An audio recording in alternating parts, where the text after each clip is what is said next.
அனைவருக்கும் அன்பான வணக்கம். நான் உங்கள் அன்பு தோழன் மற்றும் தோழமை ஆசிரியர் ஃப்ரெண்ட்லி டீச்சர் அதிபாலன் என்ற லயன்பாலா உங்களோடு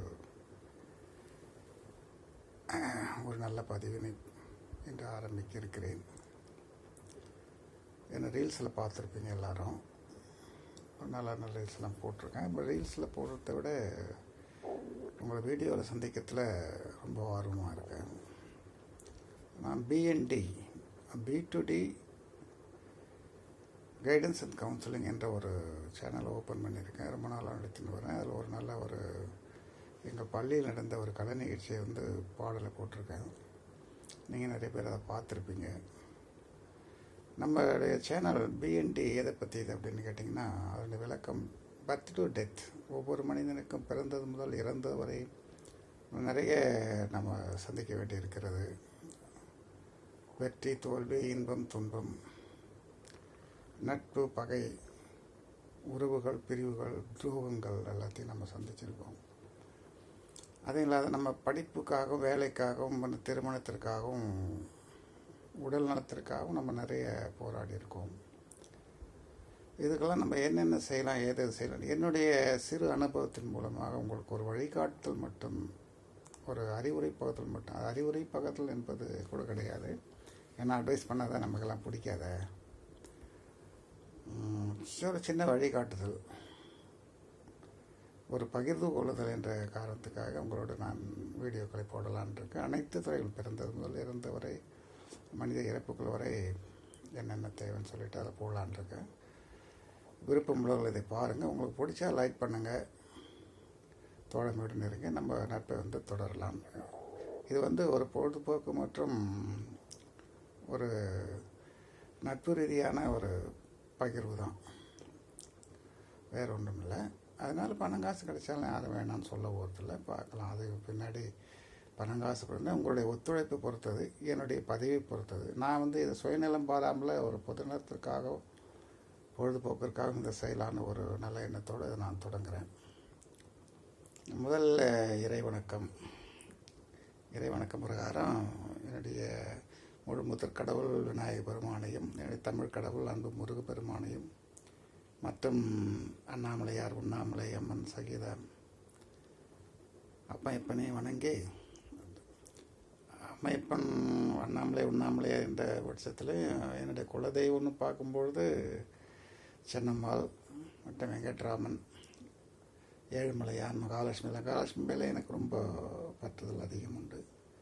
ஆனால் ஆசிரியர் என்ற முறையில் சரஸ்வதி அம்மனையும் மற்ற பிற தெய்வங்களையும், மாரியம்மன் போன்ற அனைத்து தெய்வங்களையும் நான் வணங்கி, அதுவும் இல்லாமல் என்ன தெரிஞ்சவங்களுக்கு தெரிஞ்சு நான் ஒரு கன்வெர்ட்டட் கிறிஸ்டியன் என்ற முறையில் ஏசப்பாவிற்கும் முஸ்லீம் நண்பர்கள் எனக்கு நிறைய இருக்கிறாங்கன்ற பட்சத்தில் நான் இஸ்லாம் மதத்தை மீது நம்பிக்கொண்டதுனால அல்லாஹ்வுக்கும் என்னுடைய பணிவான வணக்கத்தை தெரிந்து கொண்டு என்னுடைய பதிவினை நான் ஆரம்பிக்கிறேன். உலகம் ஒற்றுமையாக இருக்கணும், இந்தியா முழு மாநிலம் மிகவும் ஒற்றுமையாக இருக்கணும் என்பதில் எனக்கு மிகுந்த ஆர்வம் உண்டு. மதங்கள் ஒற்றுமையாக இருக்கணும், மனிதர்கள் ஒற்றுமையாக இருக்கணும், அனைவரும் நமக்குள்ள ஒற்றுமையாக இருக்கணும், ஒருவருக்கொருவர் உதவி செய்து கொள்ள வேண்டும், ஒருவருக்கொருவர் நல்ல வழிகாட்டுதலாக இருக்க வேண்டும், அனைத்து மதத்திலும் உள்ள நல்ல கருத்துக்களை நாம் எடுத்துக்கொள்ள வேண்டும், பின்பற்ற வேண்டும் என்பதில் மிகவும் ஆர்வமாக இருக்கிறேன். அதனால் சங்கீனெல்லாம் யாரும் முத்திரை குத்திராதீங்க.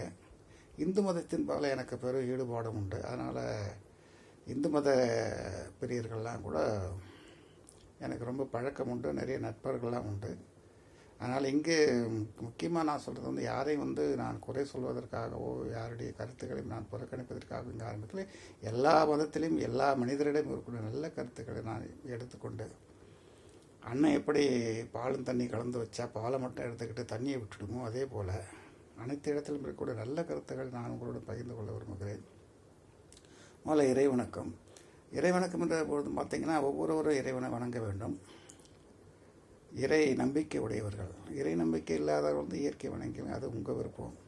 இறைவன் இருக்கிறானா இல்லையான்ற ஒரு பெரிய கேள்வியே இப்போ நம்ம நடைமுறையில் நிறைய இருக்குது. அது தமிழ்நாட்டில் குறிப்பாக இறைவனே இல்லை என்ற ஒரு கருத்தை சிலர் பின்பற்றுகிறார்கள். அந்த பத்தக நண்பர்களை எனக்கு உண்டு. அவர்கள்கிட்ட நான் கடவுளை பார்த்துருக்கேன் அப்படின்னு சொல்லிட்டு விவாதம்லாம் பண்ணுறதில்லை. உங்கள் விருப்பம் என்ன மனசுக்கு பிடிச்சிக்கோ அது மாதிரி செய்.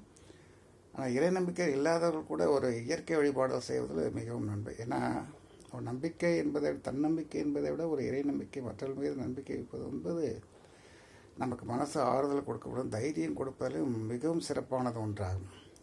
அதனால தான் பார்த்திங்கன்னா இந்து மதத்தில் இருக்கிறவங்களுக்குலாம் ரொம்ப நம்பிக்கை ஜாஸ்தி.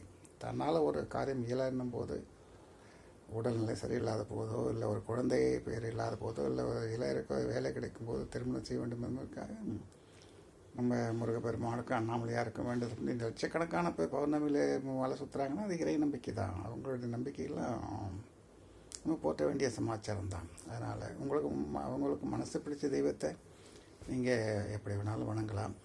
அதில் ஒரு சில பிரச்சனைகள் இருக்கிறது. என்ன பிரச்சனை, எந்த சாமி கும்பிட்றது இந்துக்களை பொறுத்தவரை. ஏன்னா கிறிஸ்தவர்களுக்கும் முஸ்லீம்களுக்கும் எந்த பிரச்சனை இல்லை. அவங்க அவங்கவுங்க மதத்தை ஞாயிற்றுக்கிழமை, கிறிஸ்டின்ஸ் எல்லாம் ஞாயிற்றுக்கிழமை சர்ச்சுக்கு போகிறாங்க, முஸ்லீம்ஸ் வெள்ளிக்கிழமை கோரிக்கை போகிறாங்க, தொழுகிறாங்க. பட் இந்துக்களுக்கு மட்டும் பெரும் பிரச்சனை இருக்குது.